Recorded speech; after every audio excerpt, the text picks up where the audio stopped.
கிறிஸ்துவுக்குள் பிரியமான என் தேவஜனங்களே, என் சகோதர சகோதரிகளே, இயேசு கிறிஸ்துவின் இனிய நாமத்தினாலே உங்களுக்கு அன்பின் வாழ்த்துக்கள். இன்று நம் தேவனாகிய இயேசு கிறிஸ்து நமக்கு கொடுத்திருக்கிற ஜீவனுள்ள வார்த்தை என்னவென்றால், ஏசாயா 60ஆம் அதிகாரம் 19வது வசனம்.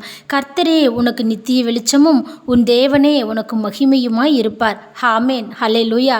பிரியமானவர்களே, இன்னைக்கு உங்களை பார்த்தாங்க ஏசப்பா சொல்கிறாங்க, நீங்கள் ஏதாவது ஒரு காரியத்தில் இருள் போன்று இருக்கிறது என்று சொல்லி சோர்ந்து போய் இருக்கிறீங்களா? கவலையே படாதீங்க. ஒருவேளை உங்களுடைய கடன் பிரச்சனையாக இருக்கலாம், ஒருவேளை உங்களுடைய வீடு காரியம் வாங்கக்கூடிய காரியங்களாக இருக்கலாம். பிரியமானவர்கள், உங்களுடைய குழந்தையின்மை என்று சொல்லி நீங்கள் வேதனைப்பட்டு கொண்டு இருக்கலாம். பிரியமான குழந்தைகளே, ஒருவேளை உங்களுக்கு ரிசல்ட் வந்து அதில் மதிப்பெண்கள் குறைந்து நம்ம கேட்ட குரூப் நம்மளுக்கு கிடைக்குமா என்று சொல்லி நீங்கள் கவலைப்பட்டு கொண்டு இருக்கலாம். எதை நினச்சி நீங்கள் கவலைப்படாதீங்க. இந்த காரியங்களில் அநேக காரியங்களில் ஆண்டவர் இன்னைக்கு வெளிச்சமாக இருக்கிறாருங்க. அது நித்திய வெளிச்சமாக இருக்கிறாருங்க. ஆண்டவர் உங்களோட கூட இருந்து மகிமையாய் உங்களை நடத்த காத்திருக்கிறாருங்க. அதனால் எதை குறித்தும் கவலைப்படாதீங்க. எந்த காரியமாக இருந்தாலும் கர்த்தருடைய கரத்தில் ஒப்பு கொடுத்து ஜெபியுங்க. கர்த்தர் உங்களுக்கு பதிலளித்து உங்களை ஆசீர்வதிப்பார். ஹல்லேலூயா, ஆமென், ஸ்தோத்திரம்.